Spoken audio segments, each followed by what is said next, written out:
ঢাকাবাসী ভাই এবং বন্ধুগণ, বাংলাদেশ জামাত ইসলামী জনগণের আন্দোলন করে জনগণের অধিকারের ব্যাপারে সচেতন ভূমিকা পালন করে বিধায় পবিত্র মাহে রমাদানের প্রত্যেকে মুসল্লি, প্রত্যেকে রোজাদার যেন ঠিক মতো তার সাহরি, ঠিক মতো তার ইফতার রমজানের সাথে সম্পৃক্ত দ্রব্যমূল্যের ঊর্ধ্বগতি না ঘটে এবং যে মূল্যের ঊর্ধ্বগতি হয়েছে তার যেন লাগাম টানা হয়।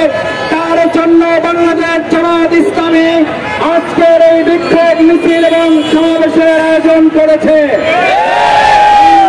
এবং বন্ধুগণ, আমরা সর্বপ্রথম অন্তর্বর্তীকালীন সরকারের কাছে উদাত্ত আহ্বান জানাতে চাই, দ্রব্যমূল্যের ঊর্ধ্বগতির লাগাম টানতে হবে, মুসল্লিদের রোজা রাখা সহনশীল করতে হবে, এবং ইফতারের সাথে যে উপাদান জড়িত সেগুলোর মূল্য আরো কমিয়ে জনগণের ক্রয় ক্ষমতার মধ্যে নিয়ে আসতে হবে।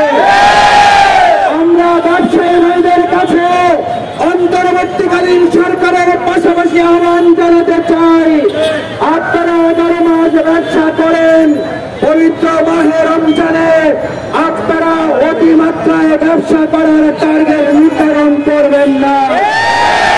ব্যবসায়ী ভাইরা আপনারা নিজেরাও নাগরিক, নিজেরাও মুসলিম রোজাদার, পরস্পর রোজাদারের প্রতি আপনারা সহনশীল থাকবেন।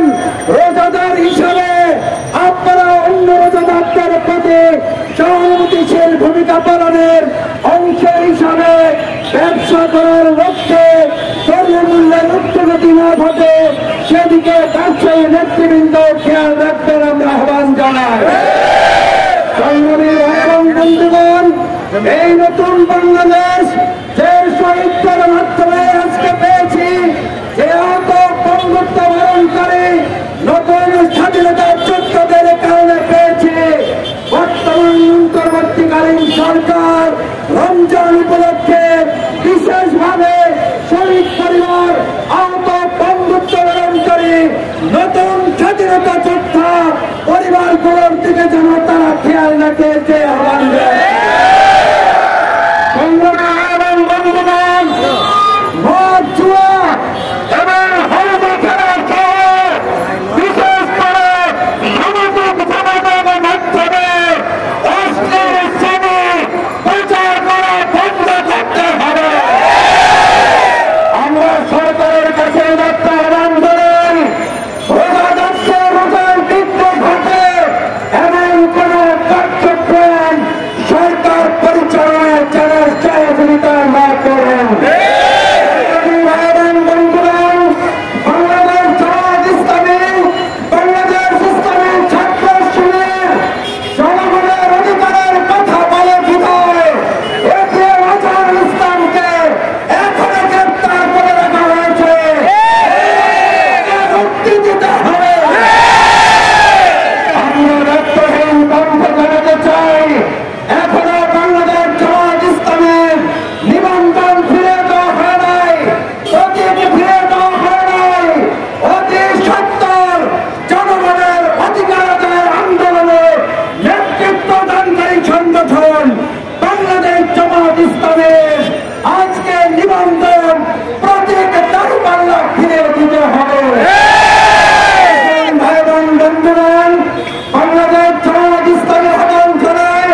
সুন্দর